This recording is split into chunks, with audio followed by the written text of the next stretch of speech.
Gubernur Aceh Muzakir Manaf atau Mualim membuka rapat koordinasi penghubung Badan Reintegrasi Aceh Kabupaten Kota se-Aceh di Hotel Grand Nanggro Banda Aceh Rabu 19 November 2025 malam. Dalam sambutannya, Mualim mengatakan bahwa semua mantan kombatan Gerakan Aceh Merdeka, termasuk orang yang sudah syahid, harus dapat merasakan jerih perjuangan tersebut pada saat ini.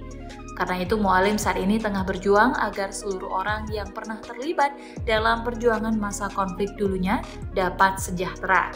Beberapa waktu lalu Mualim telah menemui secara langsung Presiden Prabowo Subianto untuk menyuarakan itu dengan meminta dana abadi. Mualim lantas meminta kepada Presiden agar diberikan dana abadi khusus mantan kombatan GAM yang hasilnya dapat diperoleh secara berkelanjutan. Mualim berharap para mantan kombatan untuk bersabar dan menunggu prosesnya hingga dana tersebut akan diterima secara resmi.